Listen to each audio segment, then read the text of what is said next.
அனைவருக்கும் இனிய மாலை வணக்கங்கள். ஒலிம்பியா ஐஏஎஸ் அகாடமி சார்பாக டே ஷிஃப்ட் ப்ரோக்ராம் தினசரியாக போயிட்டுருக்கு. இந்த டே ஷிஃப்ட் ப்ரோக்ராமில் பொறுத்தவரையும் அப்கமிங்காக வரக்கூடிய எல்லா போட்டித் தேர்வுகளுக்கும் மெயின் எக்ஸாமில் பயனளிக்கும் வகையில் கட்டாயம் எதிர்பார்க்கக்கூடிய ஏரியாவிலேருந்து பார்த்தீங்கன்னா ஒவ்வொரு டாப்பிக்காக 20 கேள்வியாக பார்த்துருப்பேங்க. நம்ம 2 டேஸாக டே ஷிஃப்ட் ப்ரோக்ராமை பார்த்துருக்க மாட்டேங்க. அதனால் இந்த வீடியோவை பொறுத்தவரையும் எத்திக்ஸ், குறிப்பாக 12th எத்திக்ஸில் யூனிட் 5ல் இருக்கக்கூடிய மிக முக்கியமாக, அதாவது பேரரசுகளின் கொடை, இந்திய பண்பாட்டிற்கு பேரரசுகளின் கொடை என்ற லெசன் இருக்கும். ரொம்ப ரொம்ப முக்கியமானது எக்ஸாம் பாயிண்ட் ஆஃப்ல எத்திக்ஸ்லேருந்து. ஸோ அதில் 50 கேள்விகள் அடங்கிய வினா தொகுப்புகளான விடை குறிப்புகளை தான் நம்ம முழுமையாக பார்க்க இருக்கிறோங்க. இந்த வீடியோக்கான கொஸ்டின் பேப்பர் லிங்க் டிஸ்கிரிப்ஷனில் தரப்பட்டுள்ளது. தேவையானவங்க டவுன்லோட் பண்ணி டெஸ்ட் ரைட் பண்ணி பார்த்துக்காங்க. அதே போல் புதிதாக நம்ம சேனலை பார்க்குறவங்க மறக்காமல் சப்ஸ்கிரைப் பண்ணிட்டு அண்ட் பெல் சிம்பிளை கிளிக் பண்ணிவிடுங்க. நீங்கள் பெல் சிம்பிளை கிளிக் பண்ணால் தான் நாங்கள் தொடர்ந்து அப்லோட் பண்ணுற வீடியோஸ் உங்களுக்கு நோட்டிஃபிகேஷனாக வரும். முதல் கேள்வி, ஆரியப்பட்டர் பற்றிய கூற்றுகளில் தவறானது எது எவை? ஸோ 6 கூற்று இருக்குது. இதில் 6 கூற்றில் எது தவறுன்னு பார்க்கலாம். ஆரியப்பட்டர் குப்தர் காலத்தில் வாழ்ந்த தலைச்சிறந்த அறிஞர் ஆவார். சரி. கணிதம், வானவியல் போன்ற துறைகளில் சிறந்து விளங்கினார். சரி. ஆரியப்பட்டியம் என்ற நூலை எழுதினார். சரி. 1 முதல் 9 வரையிலான எண்ணிற்கு முன்னும் பின்னும் சுழியத்தை பயன்படுத்தும் முறையை கண்டுபிடித்தார். சரி. கணிதத்தில் இயற்கணிதம், வர்க்கமூலம் போன்றவற்றை இவரே கண்டறிந்தார். சரி. 6. சூரியனை பூமி வலம் வருகிறது என்றும் கோள்களின் சுழற்சியை பற்றியும் குறிப்பிட்டுள்ளார். ஸோ ஆரியப்பட்டர் பற்றிய கூற்றுகள் தவறானது எதுன்னு பார்த்தீங்கன்னா தவறு எதுவுமே இல்லை, எல்லா கூற்றுமே சரியாக இருக்குது. கேள்வி 2, குப்தர்களின் உலோக கலைக்கு சிறந்த சான்றாக திகழ்வது எது? குப்தர்களின் உலோக கலைக்கு சிறந்த சான்றாக திகழ்வது மெக்ரோலி இரும்புத்தூண். கேள்வி 3, பிரகத் சம்ஹிதை என்ற நூலின் ஆசிரியர் யார்? பிரகத் சம்ஹிதை என்ற நூலின் ஆசிரியர் வராகமிகிரர். கேள்வி 4, சரியான இணையை தேர்வு செய்க. சரகர் சரகம் சம்ஹிதா என்ற நூலை எழுதியிருப்பார். சரி. தன்வந்திரி மௌரியர் காலத்தில் வாழ்ந்த தலைச்சிறந்த ஆயுர்வேத மருத்துவ மேதையா? தன்வந்திரியை பொறுத்தவரை மௌரியர் காலத்தில் வாழ்ந்தவர் கிடையாது, குப்தர் காலத்தில் வாழ்ந்த தன்வந்திரி குப்தர் காலத்தில் வாழ்ந்த தலைச்சிறந்த ஆயுர்வேத மருத்துவ மேதை. அப்போ 2வது இணை தவறாக இருக்குது. 3, கனிஷ்கர் காந்தார கலை கனிஷ்கர் காலத்தில் தான் உருவாகியிருக்கும். பித்தாரி ஸ்கந்தகுப்தரின் ஒற்றை கற்றுன்னு சொல்லலாம். இந்த ஸ்கந்தகுப்தரின் ஒற்றை கற்றுன்னு எங்கே இருக்குன்னா பித்தாரி என்ற இடத்துல இருக்குது. அப்போ சரியான இணை 1, 3, 4 சரியாக இருக்குது. கேள்வி 5, யுனெஸ்கோ நிறுவனம் எந்த ஆண்டில் அஜந்தா குகையை உலக பாரம்பரிய சின்னமாக அறிவித்தது? யுனெஸ்கோ நிறுவனம் எந்த ஆண்டில் அஜந்தா குகையை உலக பாரம்பரிய சின்னமாக அறிவித்ததுன்னா 1983. கேள்வி 6, இசையும் நடனமும் செழித்தோங்கிய காலம் எது? இசையும் நடனமும் செழித்தோங்கிய காலம் குப்தர்கள் காலம். கேள்வி 7, மத்திய அரசு நிர்வாகத்துறைகள், மாநில அரசு நிர்வாகத்துறைகள், மாவட்ட ஆட்சி முறை, நகர மற்றும் கிராம நிர்வாக சபைகள் போன்றவை இந்திய பண்பாட்டிற்கு டேஸ் வழங்கிய கொடைகளாகும். அப்போ மத்திய அரசு நிர்வாகத்துறைகள், மாநில அரசு நிர்வாகத்துறைகள், மாவட்ட ஆட்சி முறை, நகர மற்றும் கிராம நிர்வாக சபைகள் இதெல்லாம் இந்திய பண்பாட்டிற்கு யார் தந்திருப்பாங்கன்னா குப்தர்கள் வழங்கிய கொடையாகும். கேள்வி 8, பொறுத்துக. நூலாசிரியர். ஆரியப்பட்டர் எழுதிய நூல் வானவியல். வாக்பட்டர் எழுதிய நூல் அஷ்டாங்க சங்கிரகம். வராகமிகிரர் எழுதிய நூல் பஞ்ச சித்தாந்தகம். சந்திரர் எழுதியது சந்திராச்சாரிய வியாக்கரணம். ஆரியப்பட்டர் எழுதிய நூல் வானவியல், வாக்பட்டர் எழுதிய நூல் அஷ்டாங்க சங்கிரகம், வராகமிகிரர் எழுதிய நூல் பஞ்ச சித்தாந்தகம், சந்திரர் எழுதிய நூல் சந்திராச்சாரிய வியாக்கரணம். சரியான விடை ஆப்ஷன் ஏ, 4, 3, 2, 1. கேள்வி 9, டேஸ் கால நீதித்துறை இன்றைய நீதித்துறை வளர்ச்சிக்கு முன்னோடியாக திகழ்கிறது. யாருடைய கால நீதித்துறை இன்றைய நீதித்துறை வளர்ச்சிக்கு முன்னோடியாக இருக்குன்னா குப்தர்கள் கால நீதித்துறை. கேள்வி 10, யாருடைய காலம் செவ்வியல் கலைகளின் காலம் என்று அழைக்கப்படுகிறது? குப்தர்களின் காலம் செவ்வியல் கலைகளின் காலம் என்று அழைக்கப்படுகிறது. கேள்வி 11, சாளுக்கிய வம்சத்தை பற்றி அறிய உதவும் சான்றுகளில் சரியானது எது எவை? 1, பில்லானர் எழுதிய விக்ரமாங்க சரிதம், சீன பயணி யுவான் சுவாங்கின் சியூக்கி என்று அழைக்கப்படும் பயண குறிப்புகள், ஐஓலை கல்வெட்டு, இவை மூன்றுமே சாளுக்கிய வம்சத்தை பற்றி அறிவதும் சான்றுகளாக உள்ளன. அப்போ சரியானது 1, 2, 3 சரி. கேள்வி 12. சாளுக்கியர்கள் சிறப்பாக ஆட்சி செய்ததை குறிப்பிடும் பட்டயம் எது? சாளுக்கியர்கள் சிறப்பாக ஆட்சி செய்ததை குறிப்பிடும் பட்டயம் இரகத ஹள்ளி செப்பு பட்டயம். இரகத ஹள்ளி செப்பு பட்டயம் தான் சாளுக்கியர்கள் சிறப்பாக ஆட்சி செய்திருக்காங்க அப்படின்றத வெளிப்படையாக சொல்லுது. கேள்வி 13. பொருந்தாதது எது? சாளுக்கியர்களுடைய நிர்வாக முறையில் சமந்தானா நிலப்பிரபுக்களை குறிக்கும். சரி. கிராம போகினா கிராம நிர்வாகத்தை கண்காணித்தார். சரி. கர்ணானா கணக்கர்னு சொல்லலாம். விஷயபதினா மாநில தலைவராக கிடையாது. விஷயபதி மாவட்டத்தின் தலைவராக இருப்பார். யாருடைய ஆட்சி காலத்தில்னா சாளுக்கியருடைய ஆட்சி காலத்தில் நிர்வாக முறை இப்படி தான் இருந்தது. சமந்தான நிலப்பிரபுக்கள்னு சொல்லலாம். கிராம போகினா கிராம நிர்வாகத்தை கண்காணித்தவர் சொல்லலாம். கர்ணானா கணக்கர். விஷயபதினா மாவட்டத்தின் தலைவர் வருவார் தவிர மாநில தலைவர் கிடையாது. இப்போ பொருந்தாது ஆப்ஷன் டெல்லி. கேள்வி 14. யாருடைய ஆட்சி காலத்தில் இந்து சமண பௌத்த சமயங்களும் வளர்ச்சி பெற்றன?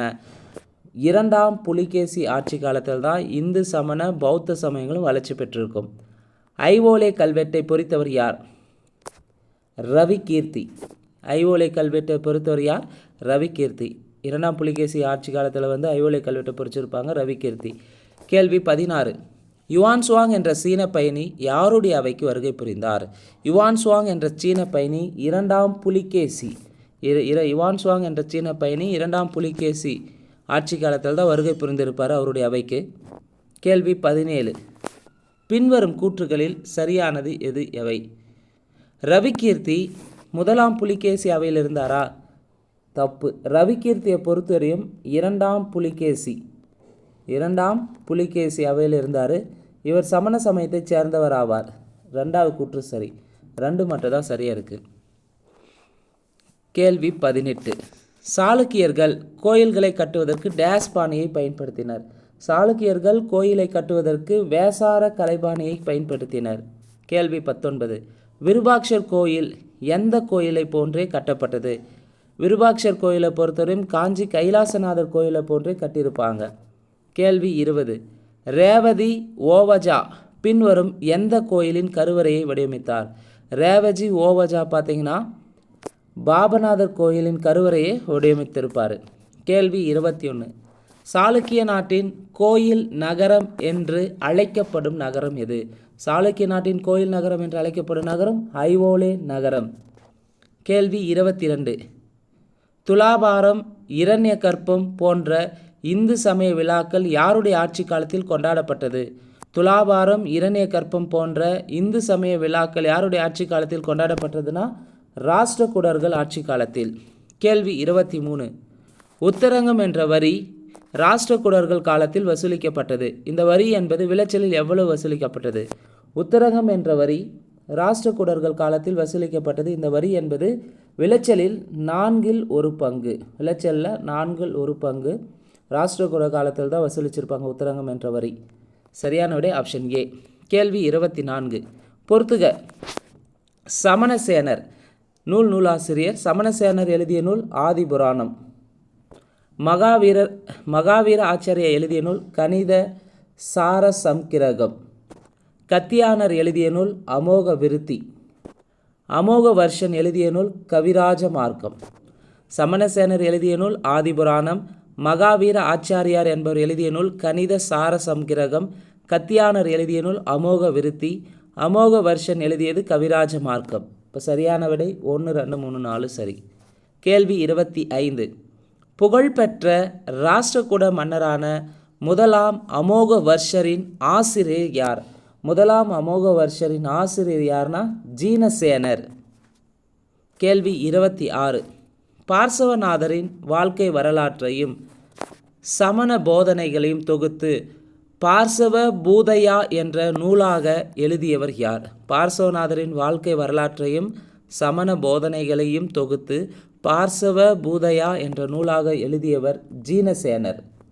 அதே நலிசம்பு பார்த்தீங்கன்னா நலிசம்பு நூலை எழுதியவர் திரு விக்ரமன். கவிர அஸ்யம் என்ற நூலை எழுதிந்து ஆலயுதா. சாந்தி புராணம் நூலை எழுதிந்து பொன்னா. நலிசம்பு என்ற நூலை எழுதியவர் திரு விக்ரமன்.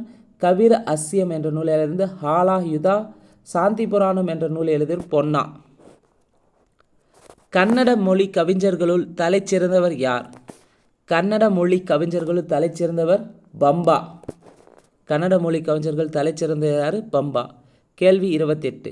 எல்லோராவில் உள்ள கைலாசநாதர் கோயிலை கட்டியவர்? எல்லோராவை பார்த்தீங்கன்னா, எல்லோரா எங்கே இருக்குன்னா மகாராஷ்டிரா ஸ்டேட்டில் இருக்குது. இங்கே இருக்கிற கைலாசநாதர் கோயிலை கட்டியவர் முதலாம் கிருஷ்ணர். கேள்வி 29. பெரிய யானையின் சிற்பங்களுக்கு எலிபண்டா தீவு என பெயரிட்ட ஐரோப்பியர்கள் யார்னா போர்ச்சுகீசியர்கள் தான் வந்து மும்பையில் இருக்கக்கூடிய பெரிய யானையின் சிற்பங்களுக்கு எலிபண்டா தீவுன்னு வச்சுருப்பாங்க. எலிபண்டா குகையை பொறுத்தவரையும் ஒரு காலத்தில் வந்து காராபுரி என்ற பழைய பெயரும் உண்டு. எலிபண்டா குகைக்கு காராபுரி. மும்பை துறைமுகத்திலிருந்து 10 கிலோமீட்டர் தொலைவில் அரபிக்கடலில் இது தீவாக அமைஞ்சிருக்கும். இது எலிபண்டா குகை. கேள்வி 30. சுவர்ணா திரம்பா என்ற தங்க நாணயத்தையும் வெள்ளி நாணயத்தையும் வெளியிட்டவர்கள் யார்? சுவர்ணா திரம்மா என்ற தங்க நாணயத்தையும், அதாவது சுவர்ணா என்பது தங்க நாணயம், திரம்மா என்பது வெள்ளி நாணயம், இதை ரெண்டையும் வெளியிட்டது யாருன்னா ராஷ்டிரகூடர்கள். கேள்வி 31. ஒய்சாளர் அரசர்களின் தலைநகரம் எது? அலபேடு, அதாவது தோர சமுத்திரம் தான் ஒய்சாளர்களின் தலைநகரமாக விளங்கியிருக்கு. கேள்வி 32. பேலூரில் உள்ள விஜய நாராயணன் கோயில், அதாவது சென்னகேசவன் கோயில் யாரால் கட்டப்பட்டது? பேலூரில் உள்ள விஜயநாராயணன் கோயில் அல்லது சென்னகேசவன் கோயிலை யார் கட்டியிருப்பார்னா விஷ்ணுவர்தன் என்பவர் கட்டியுள்ளார். அதே அலபேட்டில் அமைந்துள்ள ஒய்சாலேஸ்வரர் கோயிலை கேதரோஜா என்பவரால் கட்டப்பட்டது.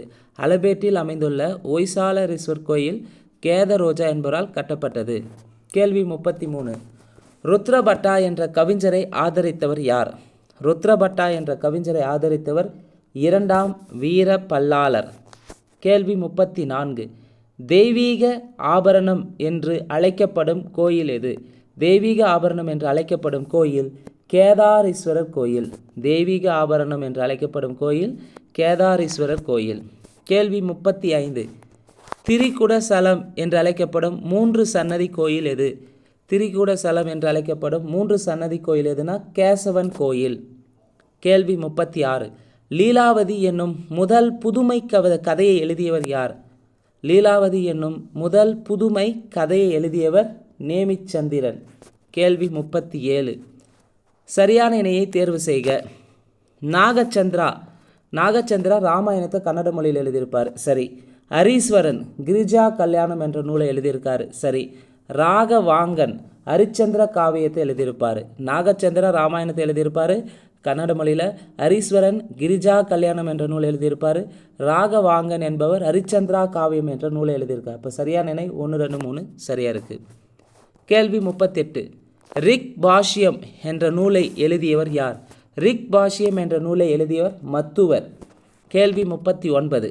சிவாஜி ஆட்சியில் அஷ்டபிரதான் முறை கொண்டு வருவதற்கு யாருடைய நிர்வாக அமைப்பு காரணமாக இருந்தது? அதாவது அஷ்டபிரதான் முறை வந்து சிவாஜி ஆட்சி காலத்தில் ஃபேமஸாக இருந்தது. அங்கு சிவாஜி கொண்டு வருவதற்கு யாருடைய ஆட்சி நிர்வாக முறை தான் எடுத்துக்காட்டாக இருந்ததுன்னா ஒய்சாளர்களுடைய நிர்வாக முறையை பின்பற்றி தான் 5 முறைன்னு சொல்லிட்டு ஏற்படுத்தியிருப்பாங்க ஒய்சாளர்கள். அந்த முறையை ஃபாலோ பண்ணி தான் இங்கே சிவாஜி ஆட்சியில் அஷ்டபிரதான் முறை கொண்டு வந்திருப்பாங்க. கேள்வி 40. சரியான இணையை தேர்வு செய்க. கருவூல காப்பாளர் என்ன அழைக்கலாம்னா தமிழ் மாணிக்கம் பிள்ளை காப்பான். சரி. நன்கொடைகளுக்கான அதிகாரி கொடுக்கா பிள்ளைன்னு சொல்லலாம். சரி. பல்லவர்கள் அமைச்சரவை என்னன்னு சொல்கிறாங்கன்னா மந்திரி மண்டலம். இது வந்து பல்லவர்களுடைய ஆட்சி காலத்தில் இருந்த நிர்வாக அமைப்பு. அதில் கருவூல காப்பாளரை என்னென்னு அழைக்கிறாங்கன்னா தமிழ் மாணிக்கம் பிள்ளை காப்பான்ட்டும், நன்கொடைகளுக்கான அதிகாரியை கொடுக்கா பிள்ளைன்னு சொல்கிறாங்க. பல்லவர்கள் அமைச்சரவை மந்திரி மண்டலம்னு சொல்கிறாங்க. அப்போ சரியான இணை 1, 2, 3 சரி. கேள்வி 41. தவறான இணையை தேர்வு செய்க. பல்லவர் கால நிர்வாகத்தில் தவறான இணை. மாநில ஆளுநர் வந்து ராஷ்டிரிகர்னு சொல்கிறாங்க. நாட்டார நாடுன்னு சொல்கிறாங்க. ஊரார ஊரூர்னு வந்திருக்கணும், இங்கே சிற்றூர்னு இருக்குது, தப்பு. ஆழ்வார் வந்து சிற்றூருக்கு வந்திருக்கணும். அப்போ தவறான இணை 3, 4 தவறாக இருக்குது. ராஷ்டிரிகர்னா மாநில ஆளுநரை வந்து ராஷ்டிரிகர்னு சொல்லுவாங்க. நாட்டார நாடுன்றவாங்க. நாடை வந்து ஆண்டவங்க நாட்டார், ஊரை வந்து ஆண்டவங்க ஊரார்னு சொல்லுவாங்க. சிற்றூரை வந்து நிர்வாகம் செய்தவங்க ஆழ்வார்னு குறிப்பிட்டிருப்பாங்க பல்லவர்கள் காலத்தில். அப்போ இங்கே 3, 4 தவறாக இருக்குது. கேள்வி 42. பல்லவர்கள் காலத்தில் தலைமை நீதிமன்றம் எவ்வாறு அழைக்கப்பட்டது? பல்லவர் காலத்தில் தலைமை நீதிமன்றம் தர்மாசனம் என்று அழைக்கப்பட்டது. கேள்வி 43. பல்லவர் காலத்தில் விதிக்கப்பட்ட அபராதங்களை பற்றி குறிப்பிடும் செப்பேடு எது? பல்லவர் காலத்தில் விதிக்கப்பட்ட அபராதங்களை பற்றி குறிப்பிடும் செப்பேடு நந்திவர்ம பல்லவனின் காசக்குடி செப்பேடுகள். பல்லவர் காலத்தில் விதிக்கப்பட்ட அபராதங்களை பற்றி குறிப்பிடும் செப்பேடு நந்திவர்ம பல்லவனின் காசக்குடி செப்பேடுகள். கேள்வி 44. கூற்று 1 கூற்று 2. கூற்று 1. மேல்நிலை நீதிமன்றங்களில் விதிக்கப்பட்ட அபராதங்கள் கர்ண தண்டம் என்பர். மேல்நிலை நீதிமன்றங்கள் விதிக்கப்பட்ட அபராதத்தை கர்ண தண்டம்னு சொல்லலாம். சரி. கீழ்நிலை நீதிமன்றங்களால் விதிக்கப்பட்ட அபராதங்கள் அதிகர்ண தண்டம் என்றும் அழைக்கப்பட்டன. சரி. மேற்கூறிய கூற்றுகள் சரியானது எது? எவை? 1, 2 சரியாக இருக்குது. கேள்வி 45. பல்லவர்களின் படை வலிமை போர் முறை போன்றவற்றை குறிப்பிடும் பட்டயம் எது? பல்லவர்களின் படை வலிமை போர் முறை போன்றவற்றை குறிப்பிடும் பட்டயம் கூரம் பட்டயம். கேள்வி 46. தம் நண்பன் மானவர்மனுக்காக இலங்கை மீது படையெடுத்து வென்றவர் யார்? தன்னுடைய நண்பன் மானவர்மனுக்காக இலங்கை மீது படையெடுத்து வென்றவர் முதலாம் நரசிம்மவர்மன். தம் கடற்படை வலிமையால் லட்சத்தீவை வென்றவர் யார்? கேள்வி 47. தம் கடற்படை வலிமையால் லட்சத்தீவை வென்றவர் யார்? ராஜசிம்மன். கேள்வி 48. பல்லவர் கால சமூக நிலை பற்றிய கூற்றுகளில் சரியானது எது? எவை? பல்லவர் காலத்தில் சமூக அமைப்பில் இந்து சாஸ்திர கோட்பாடுகள் முக்கியத்துவம் பெற்றன என்று முதலாம் பரமேஸ்வர்மனின் கூரம் பட்டயமும் நந்திவர்மனின் காசக்குடி பட்டயமும் குறிப்பிடுகின்றன. சரி.